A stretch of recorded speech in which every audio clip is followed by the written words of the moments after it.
Os versículos usados nos vídeos que traduzimos nem sempre correspondem a versões em português. Muitas vezes precisamos traduzir do original em inglês para fazerem sentido no contexto do vídeo. Oh, Jesus! Obrigado por tudo que você tem nos dado. Amém! Eu vou dizer, esse grupo está empolgado aqui. Meu Deus, meu Deus, meu Deus! Chegamos na sessão 12! Glória a Deus! Sabe, eu quero dizer para os que estão assistindo, esse pessoal daqui ama Jesus. Sabe, estão muito animados com a palavra de Deus. Estamos sendo alimentados, você também. Eu tenho certeza que você estaria aplaudindo aqui também, porque estamos louvando a Deus com nossas mãos, dizendo obrigado, Senhor, por nos alimentar e nos fortalecendo para que demos fruto e glórias a você. Amém? Pode sentar, então. Vamos para a nossa sessão final. Eu vou ler a passagem que eu li em todas as sessões, Efésios 3:10, na versão mensagem, através de cristãos como vocês. Esse extraordinário plano de Deus está sendo conhecido e sendo falado até entre os anjos. Definitivamente vamos dar assunto para os anjos falarem, certo? Especialmente depois que você ouviu todo o curso, meditou, orou sobre isso. Sabe, eu fico esperando aqui. Eu tenho expectativa que o nosso país mude. Sabe, eu olhei para a minha equipe anos atrás e eu disse a eles, pessoal... Sabe, eu acredito na televisão, nosso programa está no ar há mais de 10 anos, estamos em 200 nações. É só para divulgação, não estamos na América do Norte agora. E eu disse, eu acredito no vídeo, isso inspira, ensina, ajuda a fortalecer as pessoas. Mas vídeos não mudam o mundo, o que ajuda a mudar o mundo é a igreja local. Sempre foi assim, Jesus instituiu a igreja local e a igreja local é que vai mudar o mundo, essa é a minha visão. Minha visão é ver a igreja local forte. E você pergunta, John, de que igreja local você é? Não importa, somos todos membros de um só corpo. Somos igrejas individuais que fazem parte de um mesmo corpo. E eu olho para a igreja e digo, este é o corpo de Cristo. Você diz amém para isso? Então eu me alegro quando penso em todas essas igrejas, sabe? Assistindo esses vídeos, as vidas das pessoas mudando, as pessoas em casa tendo as vidas mudadas. Eu quero que um povo extraordinário se levante. A definição de extraordinário é algo que vai além do normal, excepcional, que excede a medida comum. Alguns antônimos são comum, normal e usual. Então, qual é o oposto de extraordinário? Normal, é isso aí. Eu acho que você vai até falar dormindo. Na última sessão, vamos voltar outra vez para as bem conhecidas palavras do Pai Nosso. Jesus disse no Pai Nosso, ouça com atenção. Ele disse, Pai Nosso que estais nos céus, santificado seja o teu nome. Ouçam isso agora. Venha o teu reino. Seja feita tua vontade na terra, como é no céu. Sabe, um dia eu percebi, eu estava lendo os evangelhos. Não é interessante como um dia a ficha cai depois de ler por anos? Mas um dia eu percebi, eu pensei, sabe, Jesus falou muito sobre o reino. E de repente eu comecei a procurar na minha concordância, e eu descobri que são mais de 100 versículos onde ele fala sobre o reino. Mais de 100 versículos. E eu comecei a procurar por eles. E eu comecei a ver, ele estava pregando o evangelho do reino, evangelho do reino, evangelho do reino. E eu fiquei, uau! Essa era a mensagem dele. O evangelho do reino. E aí de repente eu fiquei, não, peraí. Em nenhum lugar nos evangelhos diz que ele estava pregando o evangelho da salvação. E ele estava pregando o evangelho do reino. E eu comecei a pensar, eu vou entrar nisso? E aí eu comecei a mergulhar. Veja, a expressão reino de Deus vem da expressão grega basileia tou theos, certo? Theos é a palavra grega para Deus. Basileia é bem interessante. Basileia significa real, governar ou reinar. Basileia deriva de uma palavra grega que traz a ideia de base ou fundação. Alguns estudiosos preferem essa definição da raiz porque elimina a confusão com o significado de monarquia. E acredite, a melhor tradução é o governo imperial de Deus, ou o domínio de Deus. Eu gosto do governo imperial de Deus. Sinônimos para a expressão, e deixa eu dizer, que a palavra imperial, a definição dela é a seguinte, supremamente poderoso. Ok? Sinônimos incluem real, majestoso, imponente, grande e magnífico. Então eu quero que você pense nisso, certo? supremamente poderoso quando ouvirmos a palavra imperial. Agora então vamos voltar às palavras de Jesus e vamos substituir algumas. Estão prontos? Pai nosso que estais nos céus, Deus Todo-Poderoso, venha o teu governo imperial, seja feita a tua vontade na terra como é no céu. Então, quando ele fala do reino de Deus, está falando do governo imperial de Deus vindo à terra. Meu Deus, isso é muito maravilhoso. O reino de Deus já veio, quantos sabem disso? Já falamos disso em outras sessões. Ainda não fisicamente na terra, como Isaías profetizou que Jesus governará para todo sempre e a influência de Satanás será eliminada. Ok? No entanto, está dentro de nós e devemos espalhar sua influência, seu domínio. Estão comigo? À luz disso, vamos ver de novo as palavras de Paulo aos Romanos. Eu já falei disso em outras sessões. Romanos 5,17, todos que recebem a graça abundante de Deus, repitam, graça abundante, diga mais alto, e estão liberalmente numa posição de justiça com Ele, vão governar em vida por Cristo Jesus. O governo imperial de Deus no Pai Nosso dão vida às palavras de Paulo num nível muito mais elevado. A versão NVI traduz como reinarão em vida. A tradução de Weymouth, na verdade, diz que reinarão como reis ou rainhas em vida. Ele não diz rainhas, eu que estou dizendo. Reis e rainhas têm a última palavra, amém? Agora, como estas duas passagens interagem, ok? Temos que ter em mente que a terra é do Senhor. Salmo 24, verso 1, certo? Ele é o dono. No entanto, ele delegou aos homens a autoridade para governá-la. É o que o salmista diz em Salmo 115, 16. O céu dos céus é para Deus, mas a terra ele deu aos filhos dos homens. Correto? Certo? Então, Adão estragou tudo. Ele deu sua autoridade a Satanás. Lembra Satanás no monte com Jesus e ele disse, eu te darei toda a autoridade porque ela me foi dada. Como foi que ela foi dada? Foi entregue a ele quando Adão pecou no jardim. Estão comigo? Antes de Adão entregá-la a Satanás, não havia doença, não havia furacões, não havia terremotos, não havia pragas, não havia nenhuma enfermidade. Mas depois que Satanás entrou, foi quando tudo isso começou. Jesus veio e venceu a batalha e tomou de volta a autoridade de Satanás. Estão acompanhando? Agora a autoridade final está de volta, onde Deus planejou originalmente na mão de seus homens e mulheres. Depende agora de nós executar esta autoridade. Se não o fizermos, ela ficará sob o domínio do maligno. Ok? O ponto central aqui é uma realidade gravíssima. Os homens e mulheres de Deus é que determinam se a vontade de Deus será feita na terra ou não. Por isso, não seja enganado. Quem é o culpado se aquela pessoa lá numa tribo da África nunca ouviu o evangelho? Bem, a culpa é nossa. A culpa é nossa. Porque Jesus pagou todo o preço, mas nos deu a responsabilidade de alcançarmos a nossa geração, porque a autoridade foi dada a quem? Aos homens na terra. Deus deu esta liderança, ele deu este domínio ao homem desde o princípio e Deus nunca toma de volta aquilo que lhe dá. O homem deu a Satanás, Jesus teve que tomar de volta a força. Eu amo isso, ele tomou de volta a força. Amém? Mas Deus deu ao homem um período de tempo, ele disse, esse é o período de tempo em que você governará a terra. Certo? Está comigo?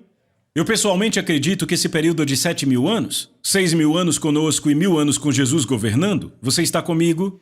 Pense em qualquer história do Evangelho, ela ilustra perfeitamente esta verdade. Imagine Jesus, um homem, se levantar naquele barco quando aquela tempestade ameaçadora veio e ordenar para que se aquietasse. Eu digo a você, Jesus estava dormindo, aqueles apóstolos não tinham nenhuma fé para parar a tempestade. E eram pescadores experientes, profissionais. E se diziam que o navio estava afundando, é porque estava mesmo. Eles sabiam que afundaria um navio porque eram profissionais, não amadores, não eram gatos assustados. Eles sabiam o que matava as pessoas. Então, eles estavam para morrer. Você entende? Não era a vontade de Deus que eles morressem. Então, se Deus tomasse de volta a autoridade, o que é que ele iria fazer? Diria, pare, tempestade. Mas na terra ele deu autoridade ao homem? Isso é algo que temos que entender? Então foi preciso Jesus ser acordado pelos apóstolos com medo, ir lá em cima e dizer, pare. E uma vez que ele fez isso, parou. Isso é impressionante. Vemos exemplos no Velho Testamento. Eliseu olhou para o rei de Israel e disse: Veja, Deus quer que você tenha vitória sobre a Síria, certo? Lembram? Então pegue o arco e atire flechas no chão. Lembram disso? O rei atirou 3 vezes flechas ao chão. Eliseu ficou furioso. Ouça o que ele disse. 5 ou 6 vezes a deverias ter ferido, então feririas os sírios até os consumir, porém agora só 3 vezes ferirás os sírios. Deus queria encerrar o assunto com a Síria. Mas o homem só atirou 3 vezes. Então ele disse: serão só 3 vitórias. Se você tivesse atirado 5 ou 6 vezes, teria o domínio completo. Deus queria que Israel destruísse a Síria, mas o seu desejo não foi realizado porque um homem o limitou. Salmo 78:41 diz: limitaram o santo de Israel. Eles o limitaram. Por quê? Porque Deus não é como o homem. Damos autoridade e não gostamos do que estão fazendo, tomamos de volta. Deus dá autoridade, ele diz: eu vou permanecer com a minha palavra, porque entenda, Deus não volta atrás com a sua palavra. Deus nunca deu ao homem religião no princípio, ele deu a ele domínio. Nunca esqueça disso. Ele disse: tenha domínio sobre a terra. Você está ouvindo, você está aqui. Deus está limitado no que vai realizar, porque ele não tomará de volta a autoridade que delegou. A lista de exemplos, na verdade, é interminável. Amós 3:7 diz: certamente o Senhor Deus não fará coisa alguma sem ter revelado o seu segredo aos seus servos, os profetas. Ouviu as palavras não fará coisa alguma? Repita comigo: não fará coisa alguma. Você ouviu o que acabou de falar? Eu vou ler a passagem de novo. O Senhor Deus não fará coisa alguma sem ter revelado o seu segredo aos seus servos. Nos tempos do Antigo Testamento, Deus revelava o seu plano. E o que acontecia em seguida? O profeta, ou alguém que o profeta estabelecia, a quem o profeta delegava a responsabilidade, falaria e executava a vontade de Deus. Naqueles dias, era aos profetas que Deus revelava a sua vontade, certo? No entanto, lembra do que Jesus disse em Mateus 11:11? João Batista é o maior profeta, nascido de mulher até agora. Mas o menor no reino dos céus é maior que João, o que torna o menor no reino dos céus maior do que qualquer profeta do Velho Testamento. Por que o menor no reino dos céus é maior do que João Batista ou qualquer profeta antigo? Porque temos o reino dentro de nós. Como filhos e filhas de Deus, cada um de nós pode ouvir os seus planos, não são mais só os profetas. Agora podemos executar o plano de Deus na terra. Então, se lêssemos Amós 3:7 no Novo Testamento, leríamos assim: o Deus soberano nunca faz coisa alguma sem revelar os seus planos aos seus filhos e filhas que governam, seus embaixadores.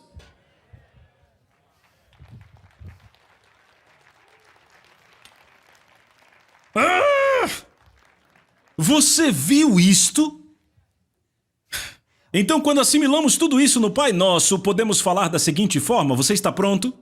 Pai nosso que está nos céus, Deus Todo-Poderoso, venha seu governo imperial, seja feita na terra sua vontade soberana, seja o domínio do seu reino estabelecido pelos seus santos reinando, através da sua graça abundante. Eu vou dizer de novo: Pai nosso que está nos céus, Deus Todo-Poderoso, venha o teu governo imperial, tua vontade soberana seja feita na terra, seja estabelecido o domínio do teu reino pelos seus santos reinando, através da sua graça abundante. Vamos revisar nossa jornada, ok? Nosso maior objetivo é agradar a Deus, mas não podemos fazer isto.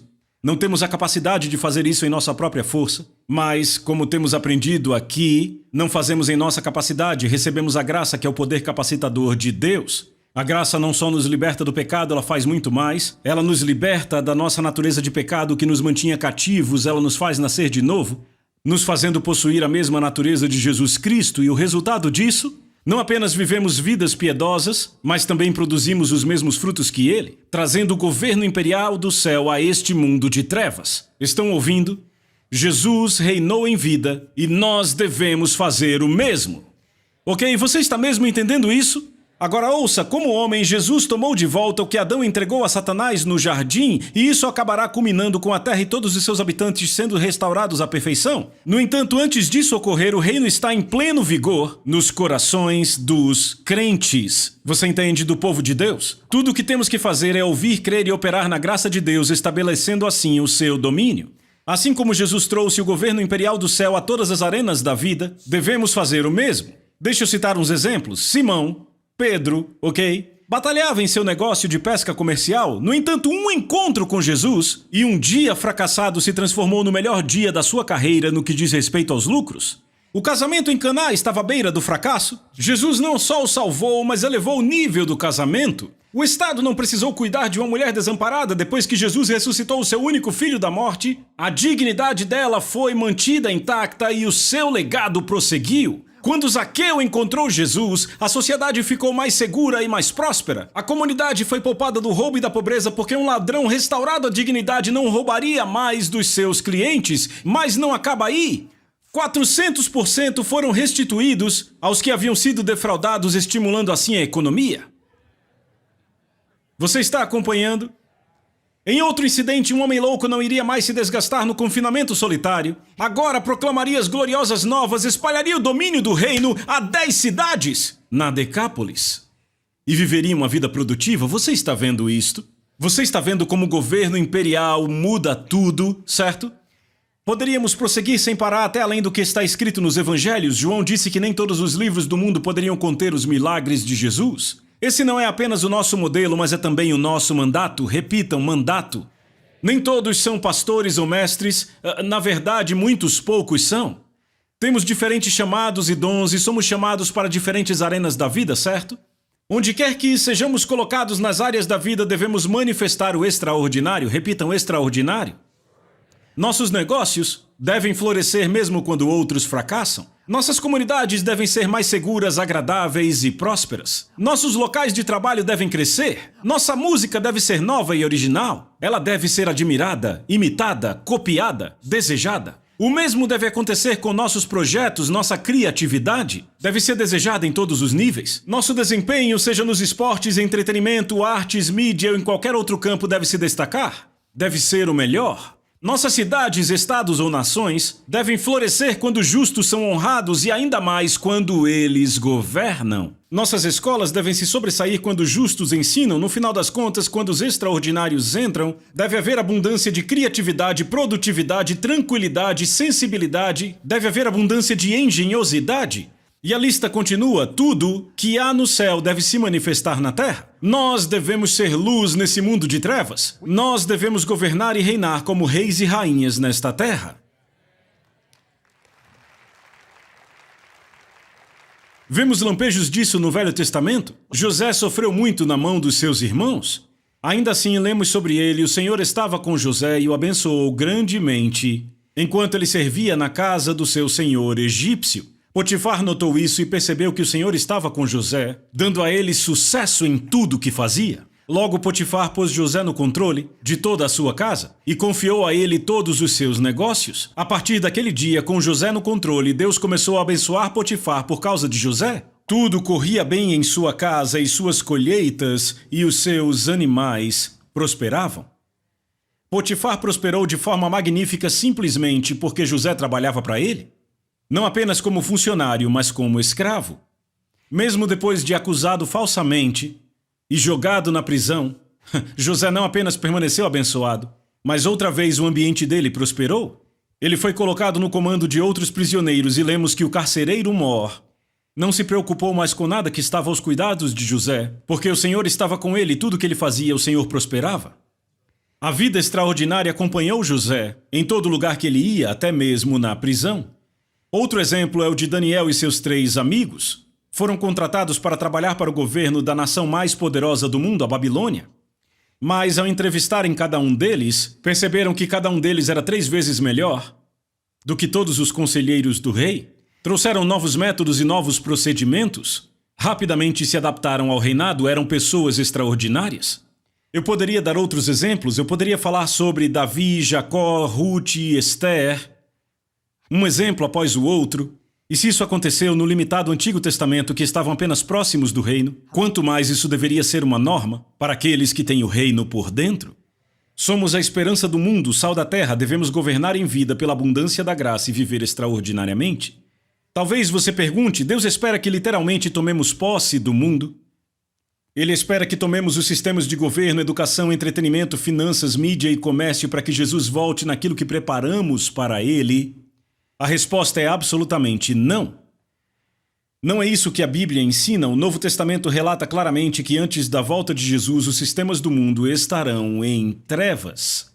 Ouça o que Paulo disse à igreja de Tessalônica a respeito da segunda vinda de Jesus Cristo, a respeito do nosso encontro. Ele disse que ninguém vos engane de maneira nenhuma, pois aquele dia não virá a não ser que a apostasia venha primeiro, que a grande queda predita daqueles que se dizem cristãos aconteça, que o homem da iniquidade, que muitos chamam de anticristo, que o homem da iniquidade e pecado seja revelado, o qual é o filho da perdição, que se opõe e se exalta com tanto orgulho insolentemente contra tudo que se chama Deus e que é adorado até mesmo em sua realidade. Ele toma assento no templo de Deus, proclamando a si mesmo como Deus.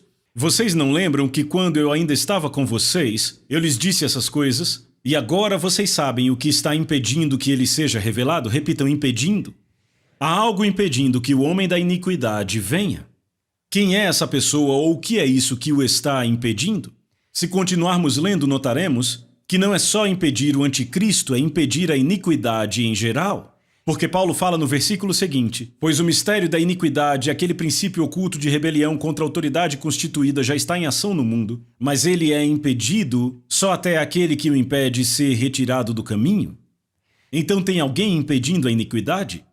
Então Paulo diz que ele está impedindo tanto o anticristo quanto a iniquidade em geral. Então vamos falar do anticristo e depois falaremos do assunto em geral. Você entende o que eu digo?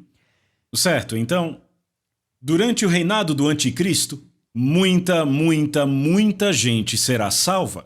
Muita gente acha que quem está impedindo o anticristo é o Espírito Santo. Não pode ser o Espírito Santo, porque a Bíblia diz que ninguém pode confessar que Jesus Cristo é Senhor a não ser pelo Espírito Santo. Isso quer dizer que quando o homem da iniquidade estiver reinando, o Espírito Santo ainda estará aqui, porque as pessoas ainda estarão sendo salvas. Então, obviamente, não é ele que está impedindo o homem da iniquidade. Quer o anticristo apareça daqui a 50 anos ou semana que vem. Agora vamos falar da iniquidade em geral. O que impede a iniquidade não pode ser o Espírito Santo, porque, quando o homem da iniquidade reinar, ele tem que estar aqui para salvar as pessoas. Então quem é? O único que sobrou e poderia ser foi o corpo de Cristo. Temos que entender que somos o corpo dele que governa na terra. Jesus nunca foi referido como ela na Bíblia. Ele sempre é referido como ele. Assim, o seu corpo que governa é referido como ele. Agora, com respeito ao relacionamento com Cristo, somos vistos como a noiva de Cristo. Isso fala da nossa intimidade com ele. Mas quanto à nossa autoridade e domínio neste mundo, somos referidos como o corpo de Cristo. Assim, quem impede o anticristo somos nós.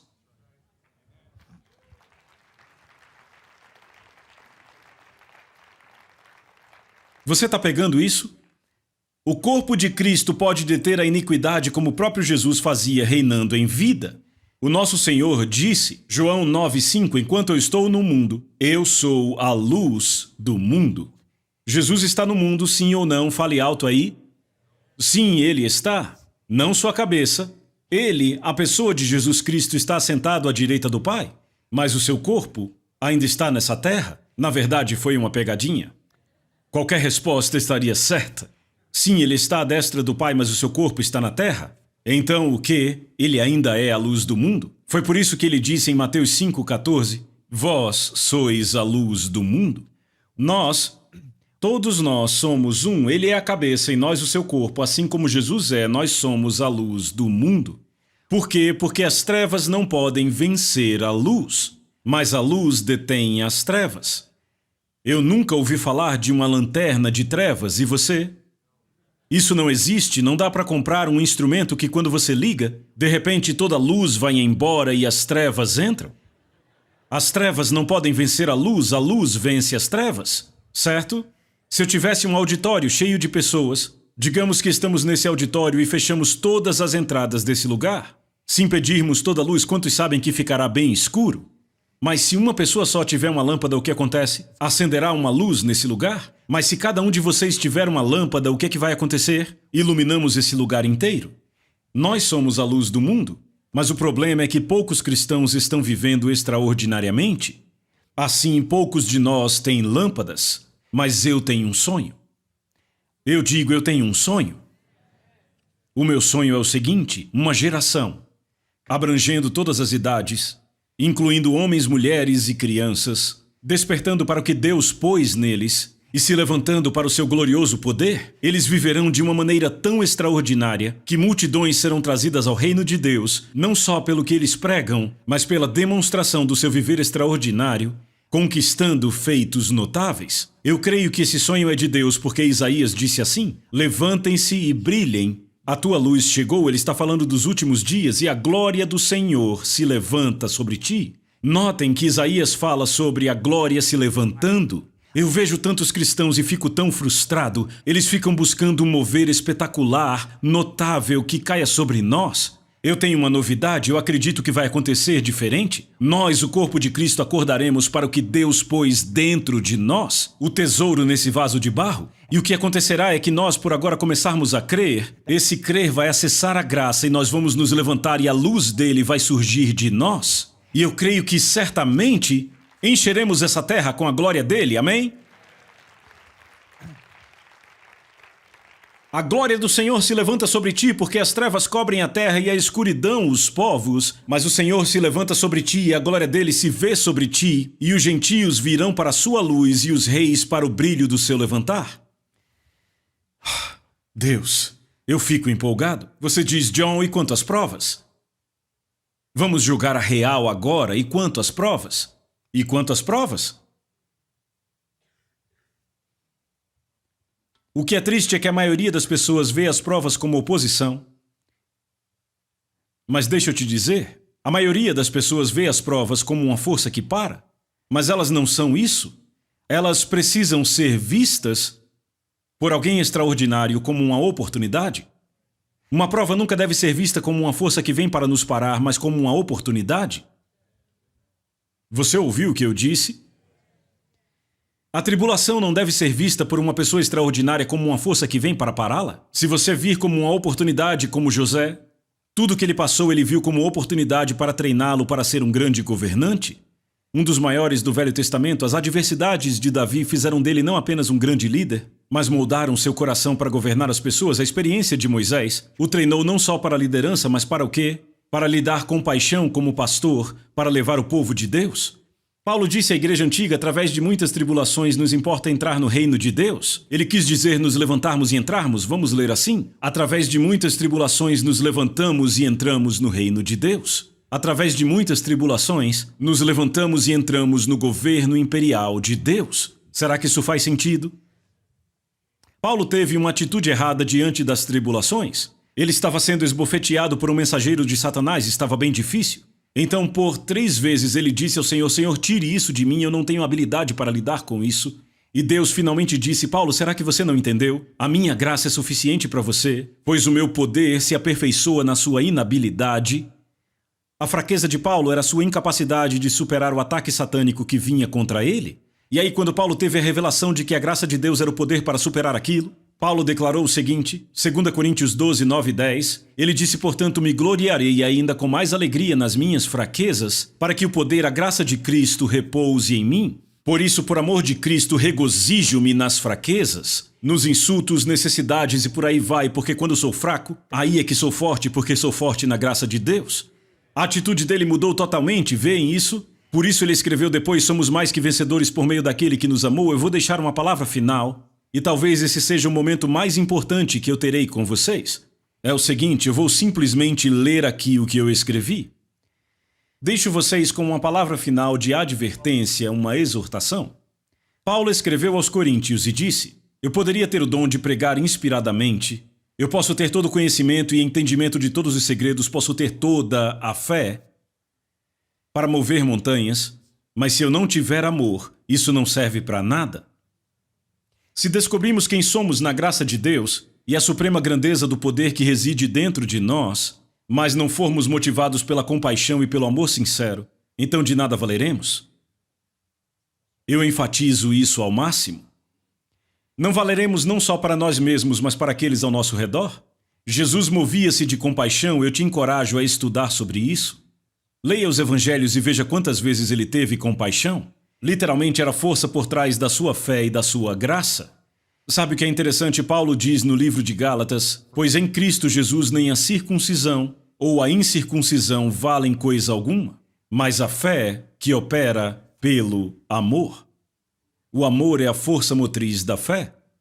Paulo particularmente estava falando sobre a circuncisão versus a incircuncisão?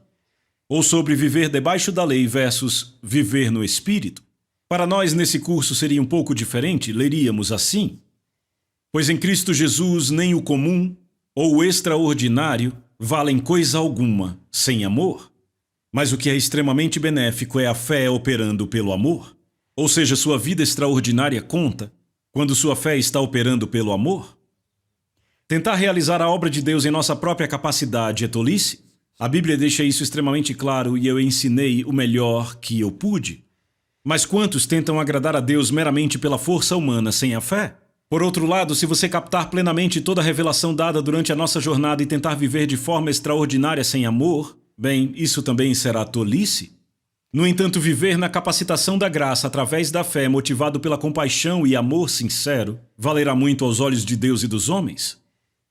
Eu vou concluir com isso, que você possa ser uma das pessoas extraordinárias da nossa geração. Vamos nos levantar, precisamos uns dos outros para vivermos uma vida extraordinária, porque temos um grande objetivo. Eu espero que você tenha gostado da mensagem. Deus abençoe. Que Deus lhe abençoe. Deus abençoe. Obrigado.